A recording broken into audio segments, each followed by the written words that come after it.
பிரியமான தேவனுடைய பிள்ளைகளே, மத்தேயு சுவிசேஷம் 16ஆம் அதிகாரம். மத்தேயு சுவிசேஷம் 16ஆம் அதிகாரம் 13ஆம் வசனத்திலிருந்து 19ஆம் வசனம் வரை. மத்தேயு சுவிசேஷம் 16ஆம் அதிகாரம் 13ஆம் வசனத்திலிருந்து 19ஆம் வசனம் வரை. இயேசு பிலிப்பு செசரியாவின் திசைகளில் வந்தபோது தம்முடைய சீஷரை நோக்கி, மனுஷகுமாரனாகிய என்னை ஜனங்கள் யார் என்று சொல்லுகிறார்கள் என்று கேட்டார். அதற்கு அவர்கள், சிலர் உம்மை யோவான் ஸ்நானன் என்றும், சிலர் எலியா என்றும், வேறு சிலர் எரேமியா அல்லது தீர்க்கதரிசிகளில் ஒருவர் என்றும் சொல்லுகிறார்கள் என்றார்கள். அப்பொழுது அவர், நீங்கள் என்னை யாரென்று சொல்லுகிறீர்கள் என்று கேட்டார். சீமோன் பேதுரு பிரதியுத்தரமாக, நீர் ஜீவனுள்ள தேவனுடைய குமாரனாகிய கிறிஸ்து என்றான். இயேசு அவனை நோக்கி, யோனாவின் குமாரனாகிய சீமோனே, நீ பாக்கியவான். மனுஷன் இதை உனக்கு வெளிப்படுத்தவில்லை, பரலோகத்தில் இருக்கிற என் பிதா இதை உனக்கு வெளிப்படுத்தினார். மேலும் நான் உனக்கு சொல்லுகிறேன், நீ பேதுருவாயிருக்கிறாய், இந்த கல்லின் மேல் என் சபையை கட்டுவேன், பாதாளத்தின் வாசல்கள் அதை மேற்கொள்வதில்லை. பரலோக ராஜ்யத்தின் திறவுகோல்களை நான் உனக்கு தருவேன். இங்கே இயேசுவை பின்பற்றினவர்களில் அப்போஸ்தலர்கள், சீஷர்கள் அநேகர் இருக்கிறார்கள். முதல் கேள்வி, பரலோக ராஜ்யத்தில் பிரவேசிப்பதற்கு பேதுருவுக்கே ஏன் திறவுகோலை கொடுக்க வேண்டும்? ஒன்றாவது. இரண்டாவது கேள்வி, இதுவரை நாம் பார்க்காதது அல்லது நாம் அனுபவிக்காதது, நம்முடைய ஆலோசனைகளுக்கும் எட்டாதது, அந்த மகா உலகத்திற்கு, அந்த பரலோகத்திற்கு சம்பந்தமான திறவுகோல்களை பூமியின் மீது மனிதனுக்கு கொடுப்பது, இது இரண்டாம் கேள்வி. மீண்டும் சொல்லுகிறேன், இதை பரலோகத்தை பார்க்காத நமக்கு, மனிதனுக்கு பரலோகத்தின் திறவுகோலை கொடுப்பது எதுவரை உண்மையது, எதுவரை நன்றாக இருக்கிறது அது? இது ஆச்சரியமா? ஆலோசனையின் கூடியதா? இது உண்மையா? இது சாத்தியமா என்ற பல கேள்விகள் எழுகின்றது. பூமியின் மீது உனக்கு பரலோக ராஜ்யத்தின் திறவுகோல்களை கொடுப்பது, இது வியப்பாக இருக்கிறது. அவ்வப்போது பெற்றோர்கள் வெளியே போகும்போது, பிள்ளைகள் அந்த தெருவிலே விளையாடும் போதோ அல்லது டியூஷன்ஸுக்கு போகும்போதோ, நாங்கள் வர்றதுக்கு லேட் ஆகுமா, இதோ வீட்டு சாவி என்று கொடுப்பார்கள். அது நம்பக்கூடியதாக இருக்கிறது, உண்மையாக இருக்கிறது. அது உண்மையானால் பரலோகம் என்னும் தேவனுடைய வீடு, பரலோகம் என்னும் நம்முடைய ராஜ்யம், நம்முடைய வீடு, நம்முடைய பிதாவின் வீடு, நம்முடைய வீடு, அந்த வீட்டிற்கு, அந்த வீட்டிற்குள்ளே பிரவேசிப்பதற்கு, அந்த வீட்டிற்கு சம்பந்தமான திறவுகோலை பூமியின் மீது உனக்கு கொடுப்பது, இது அற்புதமாக காணப்படுகிறது நமக்கு. எந்த தேவன் இந்த உலகத்திலே பரலோகத்திற்கு சம்பந்தமான சாவிகளை கொடுத்தார் என்று நினைத்தால், அதற்கு சம்பந்தமான விவரங்கள் நமக்கு காணப்படாது எந்த புத்தகங்களிலேயும். ஆனால் இயேசுவின் வார்த்தைகளில், பூமியின் மீதுள்ள மனிதர்கள் மரித்து நித்திய ஜீவனுக்கு செல்வதற்கு முன்பு அசல் போவார்களா போக மாட்டார்களா என்பது தேவன் ஆலோசிக்காமல் மனிதனுக்கு அந்த திறவுகோல்களை கொடுப்பது எதுவரை தகும்? வீட்டின் மீது உங்கள் பிள்ளைகளுக்கு இருக்கும் பொறுப்பின்படி, வீட்டிலே அவனுடைய நடவடிக்கைகளின்படி, அவனுக்கு திறவுகோல்களை கொடுப்பது என்பது ஏற்புடைய விஷயம். அசல் அந்த திறவுகோல்களை அந்த பிள்ளைகளுக்கு கொடுத்தால் வீட்டிலே சென்று என்ன செய்வானோ என்ற பயம் இருக்கும்போது அந்த பெற்றோர்களுக்கு அந்த திறவுகோல்களை கொடுக்க மாட்டார்கள். அவன் எவ்வளவோ நம்பிக்கைக்குரியவனாயிருக்க வேண்டும். அது உண்மையானால் பரலோக ராஜ்யத்தின் திறவுகோல்களை உனக்கு கொடுப்பது என்பது அது உன்னை பொறுத்தா, உன்னுடைய வேலையை பொறுத்தா என்பது கேள்விகள் திரும்ப. நான் அந்த வசனங்களை படித்தபோது மிகவும் ஆச்சரியப்பட்டேன். பரலோகத்தில் இருக்கின்ற தேவன் பூமியில இருக்கின்ற மனிதர்களுக்கு தன்னுடைய திறவுகோல்களை கொடுப்பது என்றால், மகனே, நீ உன்னுடைய ஆயுளை முடித்த பிறகு அந்த திறவுகோல்களை எடுத்துக்கொண்டு உள்ளே வா என்றுதானே திறவுகோலை கொடுப்பது என்பது.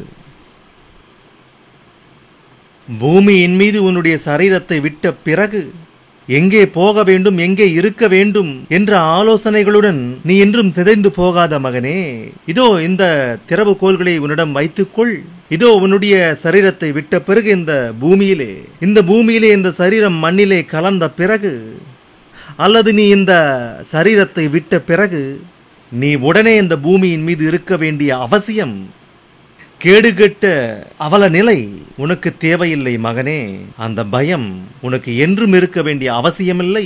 இதோ நீ மரித்த உடனே நீ வாங்க வேண்டிய திறவுகோல், நீ இருக்க வேண்டிய இடம், நீ போக வேண்டிய இடம் என்று அவர் திறவுகோல்களை கொடுப்பது வண்டர். உன்னிடம் இருக்கிறதா? பேதுருக்கு கொடுத்தாருங்க, எங்களுக்கு கொடுக்கல அப்படின்னு நீங்க சொல்லுவீங்களா? பேதுரு எதிலே உயர்ந்தவன்? அவர் யாரோ தெரியாது என்று 3 முறை சத்தியம் போட்ட அவர், அப்படிப்பட்டவருக்கு திறவுகோல்களை கொடுப்பது, இது நடப்பதற்கு முன்பே திறவுகோல்களை கொடுப்பது என்பது, தேவன் மூலமாக திறவுகோல்களை கொடுப்பது என்பது, அந்த வார்த்தையை படிங்க. பரலோக ராஜ்யத்தின் திறவுகோல்களை உனக்கு தருவேன். அவர் சொல்லுகிறார் உனக்கு தருவேன் என்று. என்றால் அப்போதைக்கு பேதுரு மறுதலித்தாரா இல்லையா? இன்னும் மறுதலிக்கவில்லை. மறுதலிப்பார் என்று அவருக்கு தெரியுமா இல்லையா? தெரியும். தெரிந்திருந்த பிறகும் திறவுகோலை அவருக்கு கொடுப்பது, தேவனுடைய பிள்ளைகளே, பேதுருவின் மீது அவருக்கு இருக்கின்ற நம்பிக்கை, பேதுருவின் மீது அவருக்கு இருக்கும் நம்பிக்கை அது. பேதுருக்கு கொடுத்த அதே திறவுகோல், அதே கேரக்டர், அதே சுபாவத்தை உடைய இன்றைய கிறிஸ்தவர்களில் எத்தனை பேர் இதனை பெற்றார்கள்? எங்களுக்கு ஒன்றும் அந்த சாவி கொத்து இல்லைங்க, இருந்திருந்தா எங்க அரணா கயிறுக்கு மாட்டி தொங்க விட்டிருப்போம். அந்த திறவுகோல்கள் எப்படி இருக்கும்? ஒருவேளை நான் சொல்லுகின்ற இந்த திறவுகோல்கள் உங்களிடம் இருக்கிறதோ இல்லையோ, நீங்கள் ஆலோசியுங்கள். அவர் சொன்னார், நான் மரிப்பதற்கு முன்பே அந்த பரலோகத்திற்கு சம்பந்தமான அந்த திறவுகோல், அந்த கோல்களை உங்களுக்கு தருவேன் என்று. பரலோக ராஜ்யத்தின் திறவுகோல்களை உனக்கு தருவேன். அங்கே இருக்கின்ற அநேகரில் பேதுருக்கு ஏன் தருவேன் என்று சொன்னார் என்றால், அவர் ஒரு பரீட்சையை வைத்தார் அவர்களுக்கு. என்னவென்று, மனுஷகுமாரன் யார் என்று மக்கள் நினைக்கிறார்கள், நீங்கள் என்ன நினைக்கிறீர்கள்? எனக்கு சொல்லுங்கள். நான் யார் என்று இந்த ஜனங்கள் நினைக்கிறார்கள். 200 கோடி உலக கிறிஸ்தவர்களில் இந்த இயேசு கிறிஸ்து யாரோ, எதற்காக வந்தாரோ என்பது தெரியுமா அவர்களுக்கு? 600 கோடி உலக மக்கள் தொகையில் அசல் இயேசு என்றால் யாருக்காவது தெரியுமா? என்ன நினைக்கிறார்கள் அவர்கள்? கிறிஸ்தவர்கள் அல்லாதவர்களுக்காகட்டும், கிறிஸ்தவர்களுக்காகட்டும், கிறிஸ்துவை குறித்த விவரம், அவர் வருகையிலே உள்ள உத்தேசம், அவருடைய வார்த்தைகளிலே இருக்கின்ற அந்த கருத்தை எத்தனை பேர் ஆலோசிக்க முடிகிறார்கள்? அதே கேள்வியை 2000 ஆண்டுகளுக்கு முன்பு அவர்களை கேட்டார். என்னவென்று, என்னை குறித்து இந்த ஜனங்கள் என்ன நினைக்கிறார்கள், நீங்கள் என்ன நினைக்கிறீர்கள்? அப்போது இவர்கள் சொல்லுகிறார்கள், அதற்கு அவர்கள், என்று யாரை கேட்டார்? என்று யாரை கேட்டார்? தம்முடைய சீஷரை நோக்கி என்று இருக்கும் பாருங்க 13ஆம் வசனத்தில். தம்முடைய சீஷரை நோக்கி. அதற்கு அவர்கள் சிலர் உம்மை யோவான் ஸ்நானன் என்றும், சிலர் எலியா என்றும், வேறு சிலர் எரேமியா அல்லது தீர்க்கதரிசிகளில் ஒருவர் என்றும் சொல்லுகிறார்கள் என்றார்கள். அப்பொழுது அவர், நீங்கள் என்னை யார் என்று சொல்லுகிறீர்கள்? அவர்கள் தவறான வழியிலே விழுந்தார்கள், அவர்களுக்கு தெரியாததினாலே. நாங்கள் கிறிஸ்தவர்கள், பைபிள் எங்கள் கைகளிலே இருக்கிறது, நாங்கள் ஆராதனைகளுக்கு செல்லுகின்றோம், தேவனுக்கு காணிக்கைகளை கொடுக்கின்றோம், பண்டிகை நாட்களிலே அவ்வப்போது நாங்கள் தேவாலயங்களிலே காணப்படுவோம், பைபிளை ஞாயிற்றுக்கிழமை அன்று மட்டுமே கைகளிலே ஏந்தி கொண்டு செல்லுவோம், தேவைப்பட்டால் எங்களுடைய வியாதிகளிலேயும் எங்களுடைய கஷ்டங்களிலேயும் வசனங்களை படிப்பது எங்களுக்கு பழக்கம், பிறப்புகளிலேயும் கல்யாணங்களிலேயும் சாவுகளிலேயும் இந்த வசனங்களை சொல்லிக் கொண்டிருப்போம் என்று நினைக்கிறவர்களுக்கு இயேசுவானவர் புரிய மாட்டார். இயேசுவானவர் புரிய வேண்டும். இயேசு என்றால் யாரோ இந்த உலகத்திற்கும் இந்த உலகத்தில் இருக்கின்ற கிறிஸ்தவர்களுக்கும் அவரை தரித்துக் கொண்டோம் என்று சொல்லுகிறவர்களுக்கு புரிய வேண்டும் இயேசு என்றால் யாரோ என்று. நீங்கள் என்னை யார் என்று சொல்லுகிறீர்கள்? கேட்டார் கேள்வியை இவர்களை. நேருக்கு நேராக. யாரும் பேசவில்லையோ என்னவோ, ஒருவர் மட்டுமே பேசுகிறார். எல்லாரும் மௌனமாகிவிட்டார்கள். அப்போது பேதுரு சொன்னார், எல்லாரும் பேசியிருந்தால் எல்லாரையும் குறித்து சொல்லி இருப்பார். இங்கே யூதா இப்படி சொன்னார், யோவான் இப்படி சொன்னார், அந்திரேயா இப்படி சொன்னார் என்று. ஏனென்றால் ஜனங்கள் என்ன நினைக்கிறார்களோ எல்லாரும் சொன்னார்கள். ஆமாவா? என்னவென்றிருக்கிறது 14ஆம் வசனத்தில்? என்னை ஜனங்கள் யார் என்று சொல்லுகிறார்கள் என்று கேட்டார். அதற்கு அவர்கள், என்றால் அங்கே எல்லாரும் பேசுகிறார்கள். எல்லாரும் பேசுகிறார்கள் என்னவென்று? யோவான் ஸ்நானன் என்றும், எலியா என்றும், எரேமியா என்றும் எல்லாரும் சொல்லுகிறார்கள். சரி, நீங்கள் என்ன சொல்லுகிறீர்கள் என்று கேட்டபோது ஏன் எல்லாரும் பேசவில்லை? எல்லாருடைய சார்பாக பேதுரு பேசினார் என்று வேலைக்காகாத பதிலை சொல்லக்கூடாது. வேலைக்காகாத பதில். தெரிந்தவனே முந்தி பேசுவான். எல்லாரும் வாயடைத்து நின்றார்கள். அப்போது பேதுரு, நீர் ஜீவனுள்ள தேவனுடைய குமாரன், நீங்கள் யாரோ எங்களுக்கு புரிந்து விட்டதையா. நீர் யாரோ எங்களுக்கு தெரியும். நீர் ஜீவனுள்ள தேவனுடைய குமாரனாகிய கிறிஸ்து என்று அவரே சொன்னார். பேதுருவே சொன்னார். பேதுருவே சொன்னார் இந்த வார்த்தையை. அதனாலே பேதுருவுடன் சொல்லுகிறார் இந்த வார்த்தையை. எல்லாருடனும் சொன்ன வார்த்தை அல்ல இது. இந்த வார்த்தை பேதுருவே சொன்னதினாலே பேதுருவுடன் சொல்லுகிறார். யோனாவின் குமாரனாகிய சீமோனே, நீ பாக்கியவான். நீ இவர்கள் அல்ல, மற்ற அப்போஸ்தலர்கள் அல்ல. யோனாவின் குமாரனாகிய சீமோனே, நீ நீ நீ நீ நீ நீ என்று சொன்னார், நீங்கள் என்று சொல்லவில்லை. பரலோகத்தில் இருக்கிற என் பிதா இந்த விஷயத்தை உனக்கு வெளிப்படுத்தினார். எனவே பரலோக ராஜ்யத்தின் திறவுகோல்களை உனக்கு கொடுப்பேன் என்று சொன்னார். அது எல்லாருக்கும் கொடுப்பது அல்ல. நான் யாரோ என்பதை என்னுடைய பிதாவை கேட்டாய்.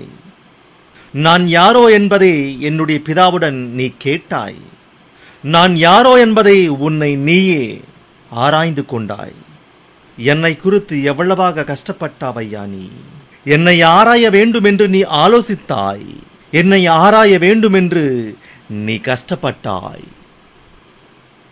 எனவே நீ மரித்த பிறகு இதோ இந்த திறவுகோல்கள்.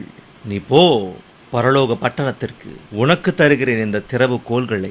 உன்னை போலவே என்னை யார் பொருந்து கொள்வார்களோ அவர்களுக்கே இவைகள் அனைத்தும். உன்னை போல யார் என்னை ஆராய்ந்து தெரிந்து கொள்ள முடிகிறதோ அவர்களுக்கே இந்த திறவுகோல்கள் கிடைக்கும். உன்னுடைய வாரிசுகளுக்கு, உன்னை போன்ற வாரிசுகளுக்கு, உன்னை போன்ற அபிப்பிராயத்தை உடையவர்களுக்கு என்கிறார் அவர். மறுதலிக்கலாம், பொய் சொல்லி இருந்திருக்கலாம், அவருடைய வாழ்க்கையிலே பாவங்களை செய்திருக்கலாம். செய்யவில்லை என்று நாம் சொல்ல முடியாது. ஏனென்றால் மறுதலிப்பதற்கு முன்பு சொன்ன வார்த்தைகள் இவை. அந்த இயேசு யாரோ எனக்கு தெரியாது என்று மறுதலிப்பதற்கு முன்பு சொன்ன வார்த்தைகள் இவை. தேவனுடைய பிள்ளைகளே, ஒரு திறவுகோலை உங்களுக்கு சொல்லுகிறேன். இப்போது ஒரு திறவுகோலின் விவரத்தை உங்களுக்கு சொல்லுகிறேன். இப்போது எதையாவது நீங்கள் கவனமாக எடுத்துக்கொள்ளுங்கள். இந்த உலகத்திலே யாரும் சொல்ல மாட்டார்கள் இவைகளை, அவர்களுக்கு தெரியாததினாலே. நான் கிறிஸ்தவன் என்று நினைக்கிறாயா? நான் ஞானஸ்நானம் பெற்றுவிட்டேன், அதனாலே பரலோகத்திற்கு போவேன் என்று நினைக்கிறாயா? அல்லது நான் கிறிஸ்தவன், என்னுடைய அப்பா கிறிஸ்தவர், என்னுடைய தாத்தா கிறிஸ்தவர், என்னுடைய முப்பாட்டன் கிறிஸ்தவன், நான் மரித்தால் பரலோகத்திற்கு போவேன் என்று சொல்லுகிறாயா? அவ்வப்போது கோயிலுக்கு போகும் பழக்கம் உண்டு. கல்யாணம் மட்டும் கோயிலிலேயே நடந்தது, கிறிஸ்தவ விவாகம். என்னுடைய பிள்ளைகளுக்கும் தேவனுடைய பெயர்களை வைத்தேன் என்று நினைக்கிறாயா? அவ்வப்போது தேவனுக்கு காணிக்கைகளை கொடுப்பேன் என்று இந்த கதைகளை சொன்னால் நீ பரலோகத்திற்கு போக மாட்டாய். உன்னிடம் பரலோகத்தின் திறவுகோல் இருக்கிறதா? உன்னிடம் திறவுகோல் இருக்க வேண்டும். அது இங்கே உனக்கு கொடுக்கப்படும். அங்கே போன பிறகு திறவுகோலை உனக்கு கொடுப்பார்கள் என்று பிரமை கொள்ளாதே. இங்கேயே உங்களுக்கு திறவுகோல் கொடுக்கப்பட வேண்டும். இருக்கிறதா உங்களிடம்? எங்ககிட்ட திறவுகோல் இருக்குன்றவங்க கையை தூக்குங்க. அசல் திறவுகோல் என்றால் என்னவோ உங்களுக்கு தெரியாது என்று நினைக்கிறேன். என்னிடம் திறவுகோல் இருக்கிறது, நான் அதை பத்திரமாக வைத்திருக்கிறேன் என்று சொல்லுகிறவர்கள் யாராவது இருக்கிறார்களா? பார்த்தீர்களா? இத்தனை ஞானத்திற்கு நிலையமாகிய இங்கே இருக்கின்ற உங்களுக்கே சந்தேகத்திற்குரியதாய் இருக்கும் போது உலகத்திலே யாருக்கு தெரியுங்க இந்த பூமியின் மீதே இந்த திறவுகோல்கள் உனக்கு கொடுக்கப்படும் என்ற உண்மை? மற்றும் ஒரு உண்மையை சொல்லுகிறேன் உங்களில் சிலருக்கு. உங்களுக்கு திறவுகோல்கள் கொடுக்கப்பட்டது என்ற விஷயம் தெரியாதவர்களாக இருக்கிறீர்கள். இங்கே உங்களுக்கு தெரியாது. அநேகம் பேருக்கு அந்த திறவுகோல்கள் கொடுக்கப்பட்டது. தெரியாததினாலே எங்களிடம் இல்லை என்று நினைப்பவர்கள் சிலர் இருக்கிறார்கள். தெரிந்தாலும் திறவுகோல்கள் கொடுக்கப்படாதவர்கள் இருக்கிறார்கள்.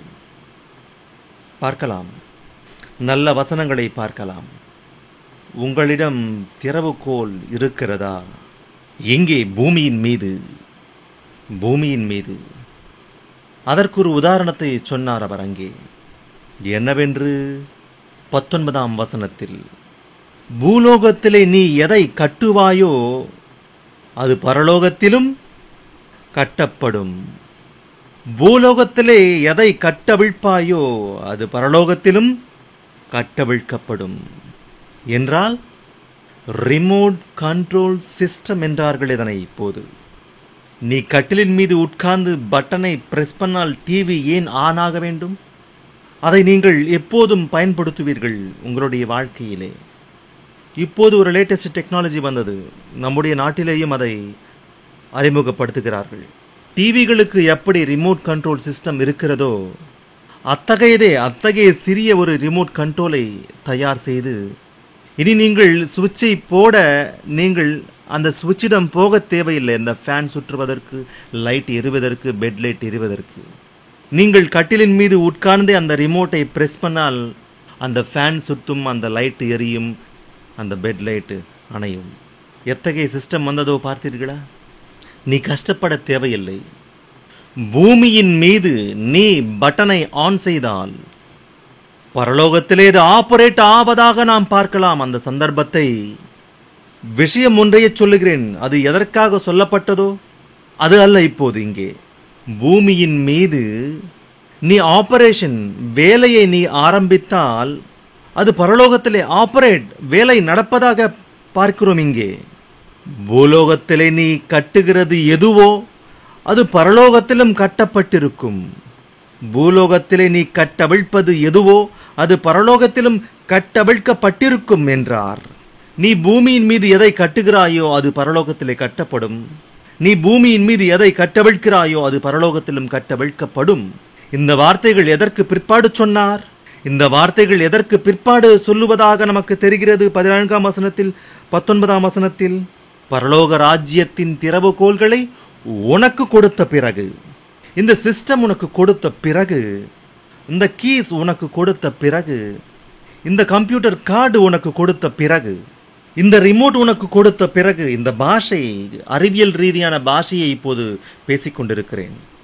இதை நீ எடுத்துக்கொண்ட பிறகு நீ ஆன் பண்ணுவியோ, நீ ஆஃப் பண்ணுவியோ. பூமியின் மீது இருந்து, பரலோகத்திலே இருந்து அல்ல, பூமியின் மீது இருந்து நீ ஆன் பண்ணுவியோ, நீ ஆஃப் பண்ணுவியோ. பரலோகத்திலே அது ஆஃப் அண்ட் ஆன் ஆகிறது என்றால் எத்தகைய நல்ல சிஸ்டத்தை உங்களுக்கு கொடுத்தாரோ நீங்கள் ஆலோசியுங்கள். உங்ககிட்ட இது மாதிரி ரிமோட் கண்ட்ரோல் சிஸ்டம் இருக்கா? உங்ககிட்ட இருக்கா? எங்ககிட்ட இதுங்க, எங்ககிட்ட டிவி ரிமோட் இருக்கு, விசிஆர் ரிமோட் இருக்குங்க. இந்த மாதிரி ரிமோட்டை எங்க டாடி எப்பவும் வாங்கல. பின்ன பஜார்ல கிடைக்காத இது மாதிரி. இதை உலகத்திலே எந்த நாடுகளிலேயும் தயார் செய்யவில்லையே. நல்ல சிஸ்டம், நல்ல சிஸ்டத்தை தேவன் கொடுத்தார். அது உலக கிறிஸ்தவர்களுக்கு தெரியாதது. பார்க்கலாம். இந்த சிஸ்டம் வேண்டுமென்றால் சில தகுதிகள் உங்களுக்கு வேண்டும். இந்த கார்டு உங்களுக்கு வேண்டுமென்றால், இந்த திறவுகோல் உங்களுக்கு வேண்டுமென்றால் உங்களுக்கு சில தகுதிகள் வேண்டும். அது உங்களிடம் இருக்கிறதோ இல்லையோ உங்களை நீங்களே செக் பண்ணிக்கோங்க. நானும் செக் பண்ணிக்கிறேன், நீங்களும் செக் பண்ணிக்கோங்க. ஆராய்ந்து கொள்ளுங்கள். உங்களுக்கு வேண்டுமென்றால் இப்போதே அவர் உங்களுக்கு கொடுப்பார். ஜான்சன் விக்டர் சொன்னார். இப்போது கொரிந்தியருக்கு எழுதின 1 நிருபம், அப்போஸ்தலனாகிய பவுல் கொரிந்தியருக்கு எழுதின 1 நிருபம் 13 அதிகாரம். அப்போஸ்தலனாகிய பவுல் கொரிந்தியருக்கு எழுதின 1 நிருபம் 13 அதிகாரம் 3 வசனம். எனக்கு உண்டான யாவற்றையும் நான் அன்னதானம் பண்ணினாலும். இது எவ்வளவு நல்ல குவாலிஃபிகேஷனுங்க! இது எவ்வளவு நல்ல குவாலிஃபிகேஷன்! எனக்கு உண்டான யாவற்றையும் என்று இருக்கு பாருங்க. உண்டான யாவற்றையும். இன்று தர்ம பிரபுக்கள் இருக்கிறார்கள் உலகத்திலே, இருப்பதிலே கொடுப்பவர்கள் தான். ஆமாவா இல்லையா? அவனுக்கு ஒரு 100 கோடி இருக்குன்னா 3 கோடி ரகசியமா கொடுத்த பக்தன் இருப்பான். 3 கோடி ரகசியமா கொடுத்த பக்தன் இருப்பான். பேப்பர்ல ஏறுமா. ஏன்னா இன்கம் டாக்ஸ்காரங்க கூட தலைவலி. அவ்வப்போது நியூஸ் பேப்பர்ஸை படிக்கும்போது ஒரு பெரும் பக்தன் என்று கடவுளுக்கு 3 கோடி ரூபாய்களை கொடுத்தான் என்று. இத்தனைக்கு அந்த பக்தன் யாரென்றோ, அவருடைய பேர் என்னவென்றோ தெரியாது. 3 கோடி ரூபாய்களை கடவுளுக்கு கொடுத்தார் என்றால் எத்தனை 100 கோடி இருக்க வேண்டும் அந்த ஐயா கிட்ட என்று கவர்னமெண்ட் ஆலோசித்து இவருக்கு இருக்கின்ற பணம் முழுவதையும் கையகப்படுத்துவார்களோ, அல்லது டாக்ஸ் கட்ட சொல்லுவார்களோ, அல்லது சூப்பர் டாக்ஸ் கட்ட சொல்லுவார்களோ என்று பயத்துடன் ஒரு 3 கோடி ரூபாயை பெயரை வெளியே வைக்காமல் கட்டுகளாகவோ, தங்கமாகவோ, வஜ்ர வைடூரிய கற்களாகவோ கடவுளுக்கு சமர்ப்பிக்கிறவர்கள் இந்த உலகத்திலே இருக்கிறார்கள். நமக்கு தெரியும். இந்த சந்தர்ப்பம் தனக்கு இருக்கின்ற யாவற்றையும் கொடுப்பது அல்ல. இங்கே தனக்கு இருப்பதிலே கொஞ்சத்தை கொடுப்பது, லிட்டில் அது அவருக்கு. நமக்கு 100 ரூபாய் இருக்கும்போது அதிலே 3 ரூபாயை கொடுப்பது அது ஏதோ பெரிய தர்ம காரியமா, தான குணமா? இருப்பதையெல்லாம் கொடுப்பதுதான் தான குணம். இங்கே சொல்லுகிறார். எத்தனை நல்ல கேரக்டர், கற்புள்ள நபரோ பாருங்கள். உண்டான யாவற்றையும் இங்கே சொல்லுகிறார். நான் அன்னதானம் பண்ணினாலும், என்னுடைய தேசத்திலே, என்னுடைய கிராமத்திலே, என்னுடைய மாவட்டத்திலே, என்னுடைய ஊரிலே பசியால் துடுதுடுத்து போகின்ற 100கணக்கான மக்கள் இருப்பதினாலே எனக்கு உண்டான யாவற்றையும் அவர்களுக்கு எழுதி கொடுக்கிறேன் என்று யாராவது எழுதுவார்களா? சொத்திலே ஒரு நயா பைசாவை கொடுப்பானோ இல்லையோ, ஆனால் சிலர் அவங்களுடைய போட்டோஸும் அவங்களுடைய ஸ்லோகன்ஸும் காணப்பட்டிருக்கும் அந்த இடத்துல. கடந்த காலங்களிலே பனின்ஸ் மேல இன்னார் தர்மம் என்று இருக்கும். அதிலே கடந்த காலங்களிலே பனியன்ஸ் மேலேயும் அந்த ஷர்ட்ஸ் மேலேயும் இன்னாருடைய அன்பளிப்பு என்று இருக்கும். அதிலே அவ்வாறு சத்திரங்களிலேயும் பஸ் ஸ்டாண்டுகளிலேயும் நீங்கள் பார்த்திருப்பீர்கள். லேட்டஸ்டாக பஸ் ஸ்டாப்ல இன்னார் திருமதி மறைந்த திரு போனவங்களா இருந்தா அவர்கள் செய்தது என்று, அவர்கள் கட்டி கொடுத்தது என்று அறிவிப்புகளை கொடுப்பார்கள். அவர்கள் மாட மாளிகைகளிலே இருப்பார்கள். 5 நிமிடங்கள் அந்த பஸ் பேசஞ்சர்ஸ் நிற்பதற்கு அந்த ஷெல்டரை கட்டி கொடுத்து அதன் மீது அவர்களுடைய பெயர்களை நிலையாக நல்ல பெயிண்டிங்கோட போட வைப்பார்கள். அவர்களுக்கு இருப்பதிலே கொஞ்சத்தை போட்டார்கள் அதிலே. ஆனால் இங்கே இருக்கின்ற கேரக்டர் உள்ள இந்த நபர் மட்டும் ஏழைகளுக்காக என்ன கொடுத்தாராம்? தனக்கு உண்டான யாவற்றையும் கொடுத்ததாக காணப்படுகிறது. செகண்ட் கேரக்டர் பாருங்க எப்படி இருக்கும். செகண்ட் கேரக்டர் சுட்டெரிக்கப்படுவதற்கு என்ன இருக்குங்க? சரீரத்தை சுட்டெரிக்கப்படுவதற்கு. சூப்பர் கேரக்டருங்க இது.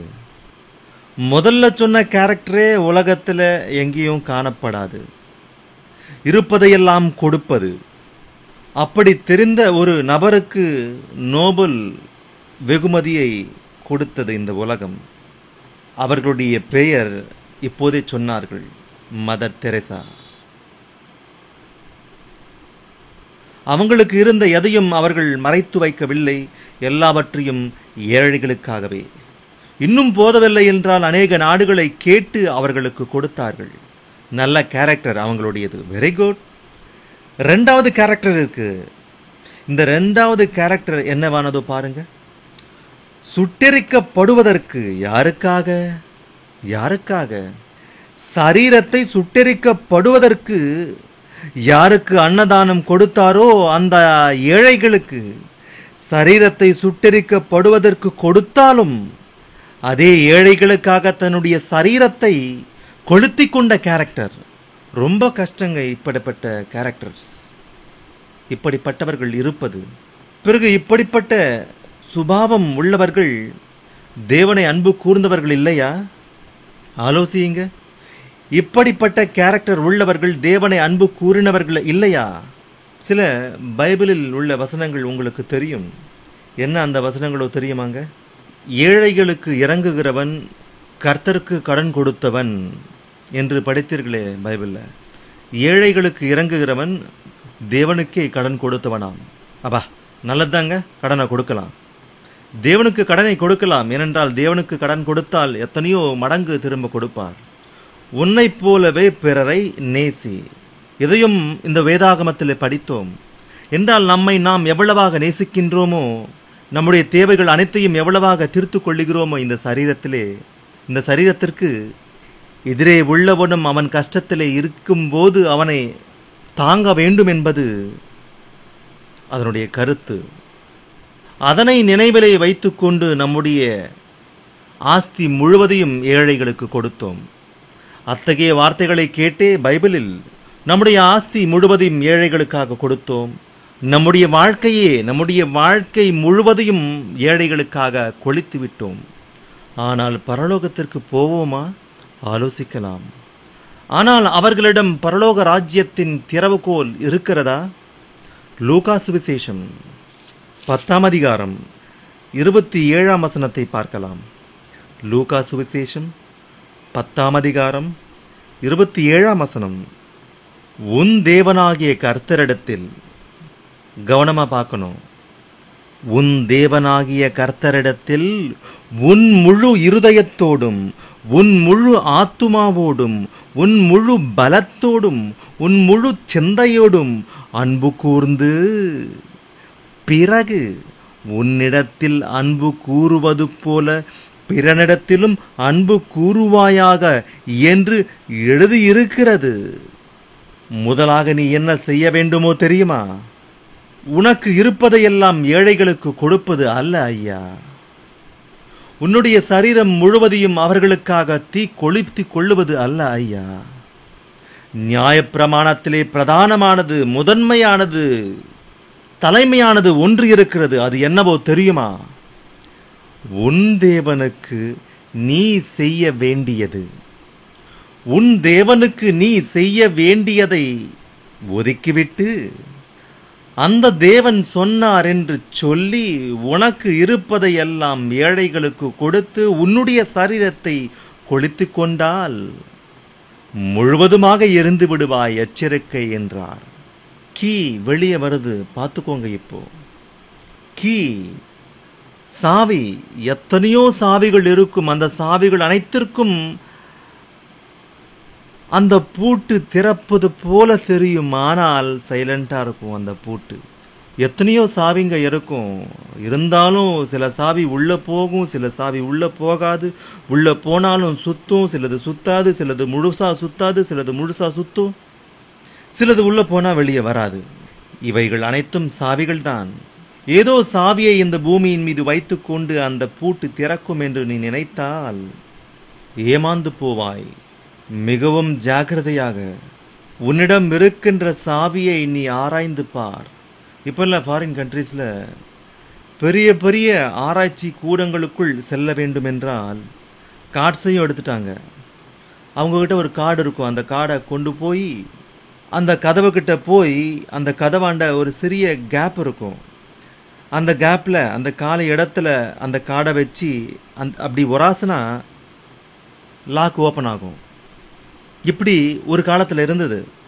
ஆனால் இப்போது அதை விட அட்வான்ஸாக என்னென்னா ஃபிங்கர் பிரிண்ட்ஸ். ஏனென்றால் உலகத்திலே இருக்கின்ற எல்லா மக்களுக்கும் ஒரே விதமான கைரேகை இருக்காது. அது சிருஷ்டியில் உள்ள அற்புதம். பெருவிரல் முத்திரை என்பார்களே, எல்லாருக்கும் ஒன்றன் போலவே இருக்காது. அதுதான் தேவனுடைய அற்புதமான சிருஷ்டி.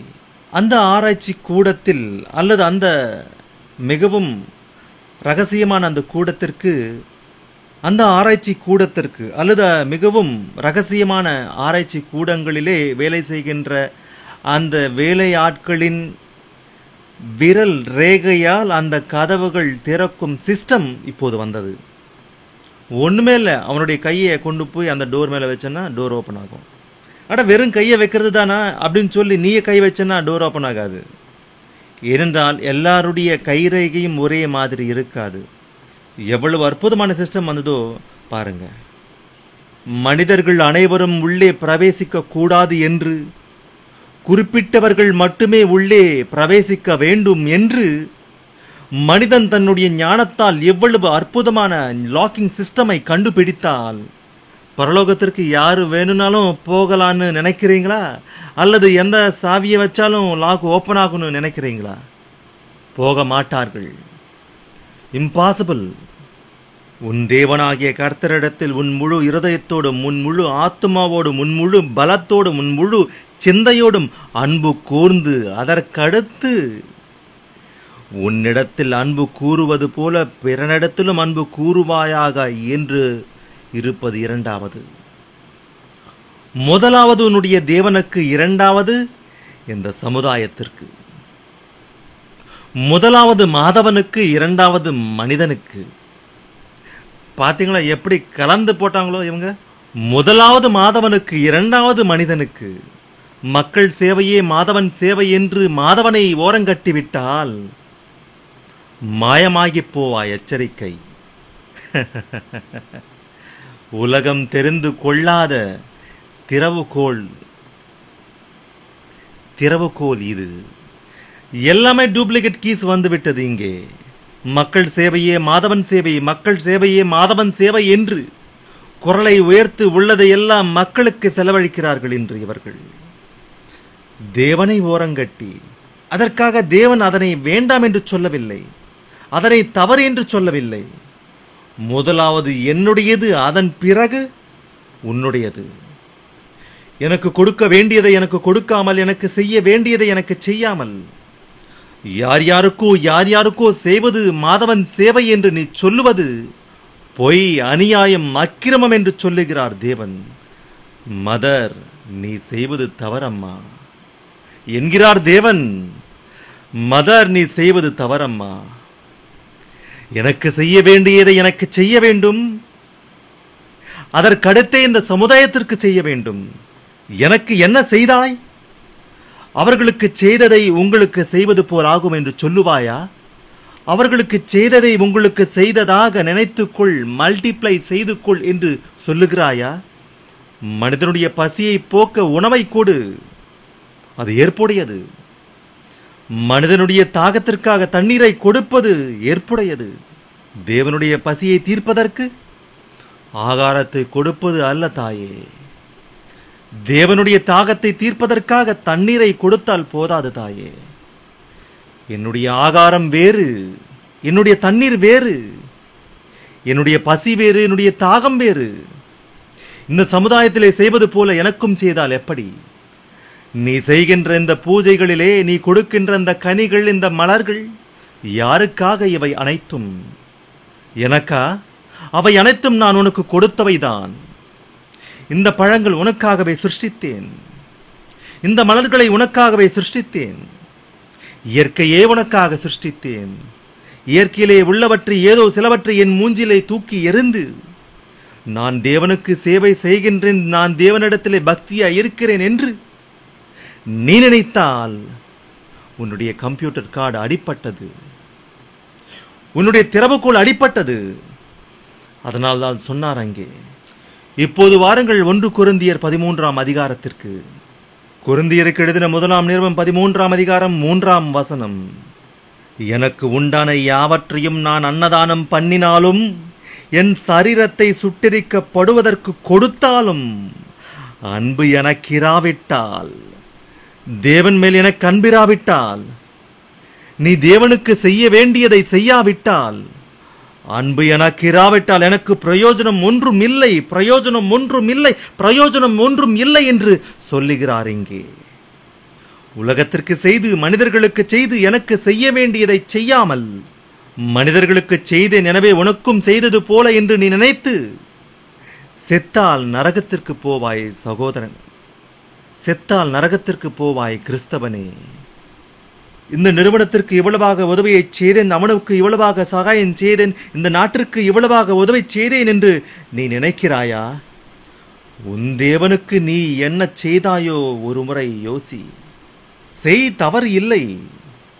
அது இரண்டாவது.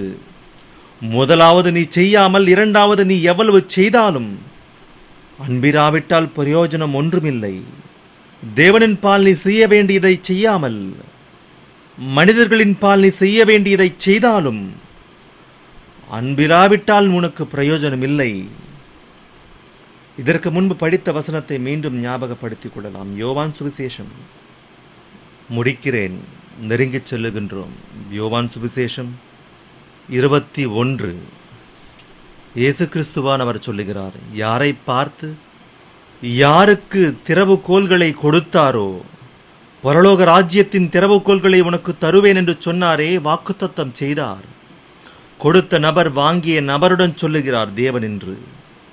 இந்த சந்தர்ப்பத்திலே இங்கு மரிப்பதற்கு முன்பு சொன்ன வார்த்தை எது? மரித்து உயிர் தெழுந்த பிறகு சொன்ன வார்த்தை இது. மரிப்பதற்கு முன்பு பரலோக ராஜ்யத்தின் திறவுகோல்களை கொடுப்பேன் என்று சொன்னார். மரித்து உயிர் தெழுந்த பிறகு அதே பேதுருவுடன் சொல்லுகிறார் மீண்டும். 21ஆம் அதிகாரம் 15ஆம் வசனம் யோவான் சுவிசேஷம்.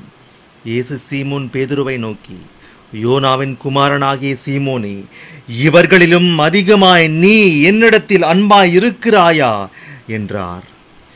இவர்களிலும் அதிகமாய் நீ என்னிடத்தில் அன்பாய் இருக்கிறாயா? பார்த்தீர்களா, ரகசியம் வெளியே வந்துவிட்டது. இந்த உலகத்திலே நீ யாரை அதிகமாய் நேசிக்கின்றாய்? வீட்டையா, மனைவியையா, அண்ணன் தம்பிகளையா, தாய் தகப்பனையா, பிள்ளைகளையா? யாரை? யாரை? வீட்டையா, மனைவியையா, அண்ணன் தம்பிகளையா, தாய் தகப்பனையா, பிள்ளைகளையா? இவர்களை விட, உலகத்திலே இருக்கின்ற எல்லாரையும் விட இவர்களிலும் என்னை அதிகமாக அன்பு கூறுகிறாயா? அந்த வார்த்தை கச்சிதமா இருக்கு பாருங்க.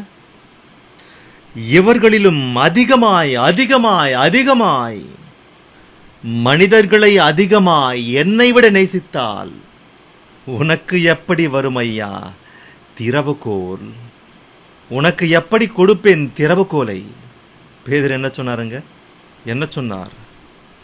அதற்கு அவன், ஆமாண்டவரே, நான் உம்மை நேசிக்கிறேன் ஐயா. அப்படி நேசிக்கிறேனோ இல்லையோ உமக்கு தெரியும். உமக்கு தெரியும் நான் நேசிக்கிறேனோ இல்லையோ. எஸ், நீ என்னை நேசிக்கிறாய். ஒத்துக்கொண்டார் அவர். நீ என்னை நேசிக்கிறாய். அப்படியானால் நீ செய்ய வேண்டியது எதுவோ தெரியுமா? செய்ய வேண்டியது இது: என் ஆட்டுக்குட்டிகளை மேய்ப்பாயாக என்றார். ஒப்பு கொடுத்தார் பொறுப்பை. என்ன செய்ய சொன்னார்? என்ன செய்ய சொன்னார்? என் ஆட்டுக்குட்டிகளை மேய்ப்பாயாக. உன் மனைவி என்னும் மாட்டை மேய் நன்றாக. உன் பிள்ளைகள் என்னும் மாடுகளை நன்றாக மேய்த்துவிடு. உன் பெற்றோர்கள் என்னும் மாடுகளை நன்றாக மேய். உன் உறவினர்கள் என்னும் மாடுகளை நன்றாக மேய் என்று சொன்னாரா? என் ஆட்டுக்குட்டிகளை நீ மேய்க்க வேண்டும். என்ன ஆடுகள்? 4 கால்கள், 1 வாலு, 2 காதுகள் இருக்கின்ற ஆடுகள் என்று நினைக்கிறீர்களா? இல்லை. என்னை ஒப்புக்கொண்டு என்னை நேசித்து நான் காப்பாற்றுவேன் என்று எந்த ஆடு நம்பியதோ, நம்பிய ஆட்டை பாழாக்கின்ற இந்த உலகத்திலே பிசாசையும் எதிர்த்து மாட்டிக்கொண்ட அந்த ஆடுகள் அனைத்தையும் நான் உங்களுக்கு சொல்லுகின்ற இந்த வார்த்தைகள் ஆகாரம். அதனால் நீ மேய்க்க வேண்டும். மத்தேயு சுவிசேஷம் 4ஆம் அதிகாரம். மத்தேயு சுவிசேஷம் 4ஆம் அதிகாரம் 4ஆம் வசனம். மத்தேயு சுவிசேஷம் 4ஆம் அதிகாரம் 4ஆம் வசனம். இயேசு பிரதியுத்தரமாக, மனுஷன் அப்பத்தினாலே மாத்திரமல்ல, அப்பத்தினாலே வாழ்வது இந்த சரீரம். அது சில காலம் இந்த பூமியிலே இருந்து இந்த மண்ணிலே புதைக்கப்படும், அல்லது இந்த தீயிலே கொளுத்தப்படும்.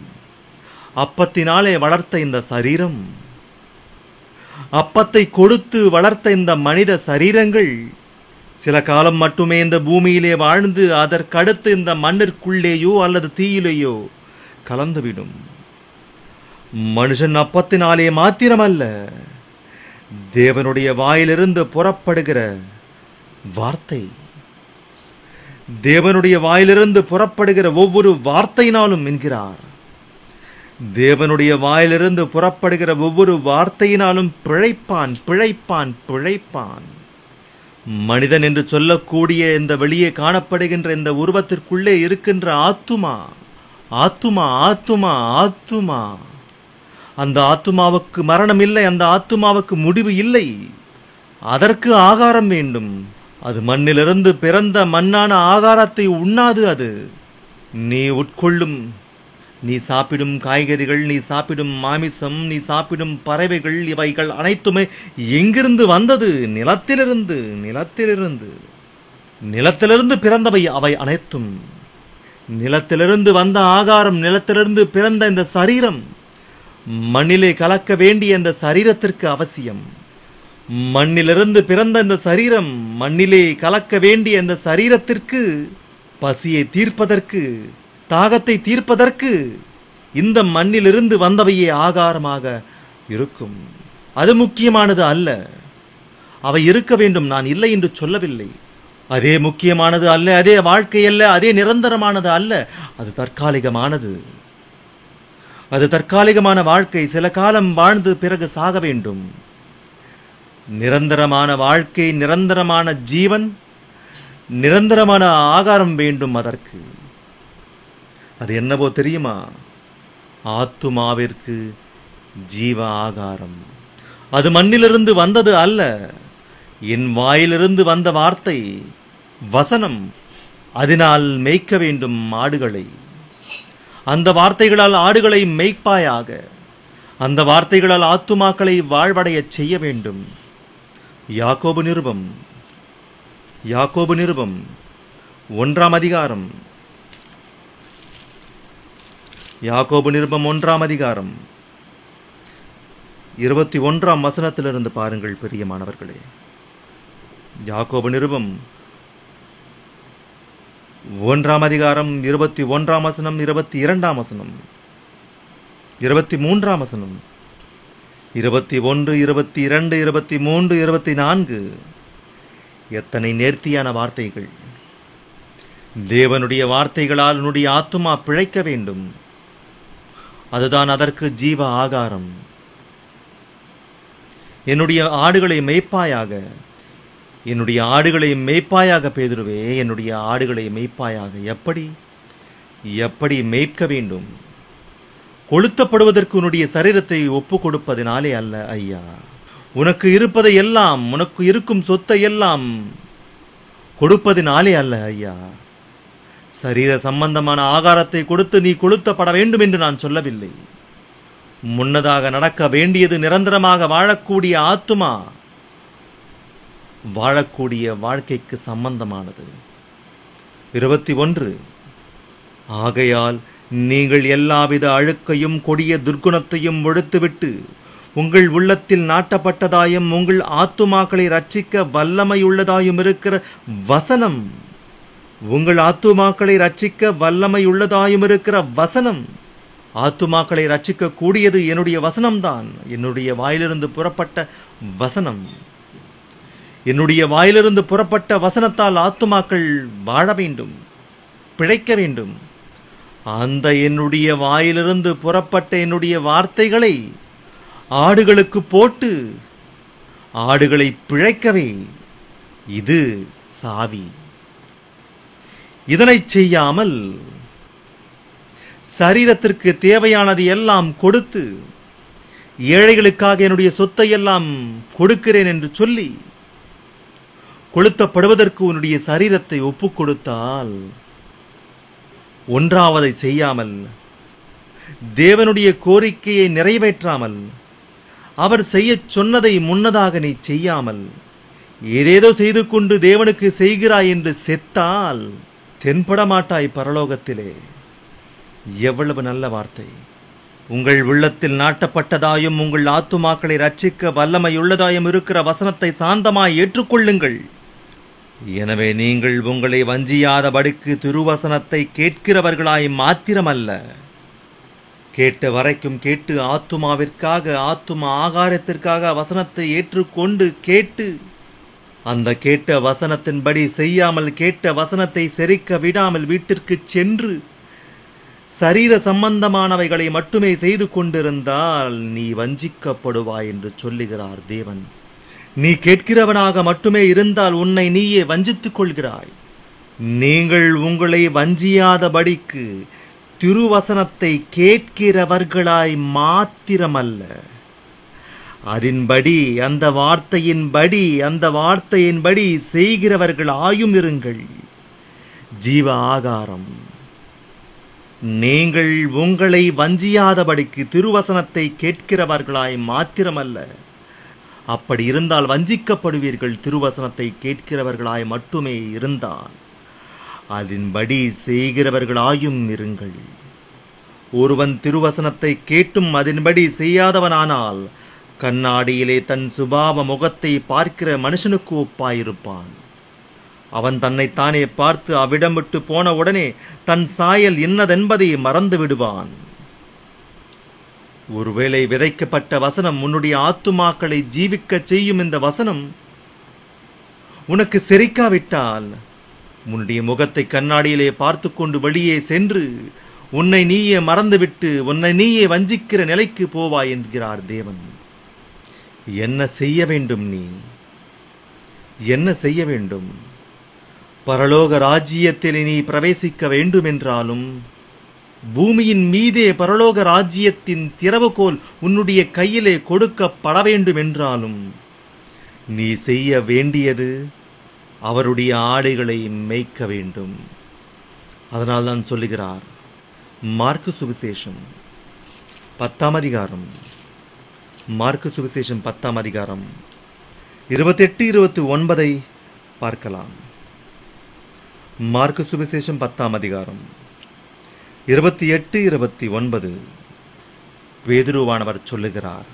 அப்பொழுது பேதுரு அவரை நோக்கி, இதோ நாங்கள் எல்லாவற்றையும் விட்டு உம்மை பின்பற்றினோமே என்று சொல்லத் தொடங்கினான். அதற்கு இயேசு பிரதியுத்தரமாக என்ன சொல்லுகிறார்? என் நிமித்தமாகவும் சுவிசேஷ நிமித்தமாகவும். சுவிசேஷம் என்றால் உங்களுடைய ஆத்துமாக்களை ரட்சிக்க வல்லமையுள்ள வசனங்கள். என் நிமித்தமாகவும் சுவிசேஷத்தின் நிமித்தமாகவும் வீட்டையாவது, சகோதரரையாவது, சகோதரிகளையாவது, தகப்பனையாவது தாயையாவது மனைவியையாவது பிள்ளைகளையாவது நிலங்களையாவது விட்டவன் தேவனுடைய வசனத்தை, தேவனுடைய வசனமாகிய ஜீவ ஆகாரத்தை உலகத்திலே உள்ள ஆடுகளுக்கு வைப்பதற்கு உன்னுடைய பாத்திரம் பூமியின் மீது எதுவரை இருக்கிறாய்? இயேசுவின் வருகை, இயேசு ஏன் வந்தார் இந்த உலகத்திற்கு? ஜீவனுள்ள தேவனுடைய குமாரனாகிய கிறிஸ்து என்று சொன்னபோது பரலோகத்திலே இருக்கிற என்னுடைய பிதா இந்த விஷயத்தை உனக்கு வெளிப்படுத்தினார் என்று சொல்லுகிறார். அங்கே இயேசுவானவர் எதற்காக வந்தார்? ஜீவனுள்ள வார்த்தைகளை உலகத்திற்கு கொடுத்து ஆத்துமாக்களை ரட்சிக்கும், இந்த உலக மக்களின் இருதயங்களை ஒப்புக்கொள்ள வைக்கும் வசனத்தை சொல்லி தன்னுடைய வாழ்க்கையையே பானபலியாக்கி கொண்டார் தேவனுக்கு.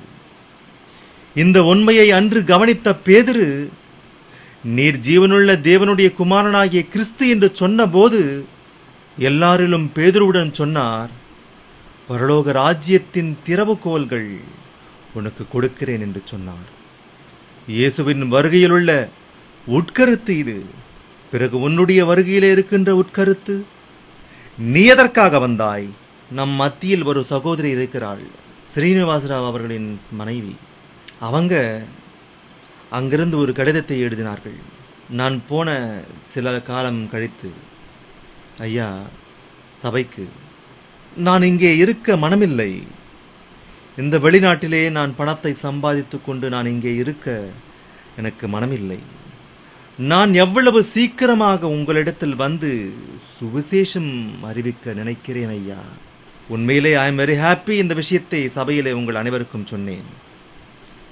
சொன்னனா இல்லையா? சொன்னேன். ஏன் ஏன் நாங்கள் இன்றைக்கு அல்லது நாளைக்கு இன்ன பட்டணத்திற்கு போய் என்ன நினைப்பார்களாம்? நாங்கள் இன்றைக்கு அல்லது நாளைக்கு இன்ன பட்டணத்திற்கு போய் சம்பாத்தியம் பண்ணுவோம் என்று நினைக்கிறவர்களே, ஒன்றுக்கும் உதவாத விஷயங்களுக்காக மேன்மை பாராட்டுகின்ற இந்த நாட்களிலே அவங்க சொல்றாங்க, ஐயா, நான் சகோதரிகள் அனைவருடனும் சேர்ந்து ஒவ்வொரு வீதியிலே ஒவ்வொரு வீட்டிற்கும் சென்று சுவிசேஷம் அறிவிக்க நினைக்கிறேன் ஐயா. நான் உடனே மீண்டும் வந்து அவர்களுடன் இணைந்து சுவிசேஷம் அறிவிக்க நினைக்கிறேன் ஐயா என்று சொன்னார்கள். எத்தனை நல்ல வார்த்தை! எனக்கு இவங்க எல்லாருக்கும் கார்டுங்க வேணுமா? ரிமோட் சிஸ்டம் வேண்டுமா? அப்படித்தானே? நல்ல திறவுகோல் வேண்டுமா? இவர்கள் அனைவருக்கும் இங்கே very good, I like it. பேதுரு சொல்லுகிறார், எல்லாவற்றையும் விட்டுவிட்டேன் தகப்பனே, எல்லாவற்றையும் விட்டுவிட்டேன் தகப்பனே உங்களுக்காக. அதனால் தானே ஐயா உனக்கு எத்தனை அவார்டுகள், எத்தனை ரிவார்டுகள். உலகத்திலே அறிவித்த நோபல் வெகுமதியை விட உயர்ந்தது இது. உலகத்திலே அறிவித்த இந்த நோபல் வெகுமதி இந்த உலகம் இருக்கும் வரை, அதனை நிறுவிய அந்த நிறுவனம் இருக்கும் வரை, அதனை எடுத்துக்கொண்ட அந்த நபர் இருக்கும் வரை, இந்த இயற்கை இருக்கும் வரைக்கும் மட்டுமே அந்த வெகுமதியின் மதிப்பு.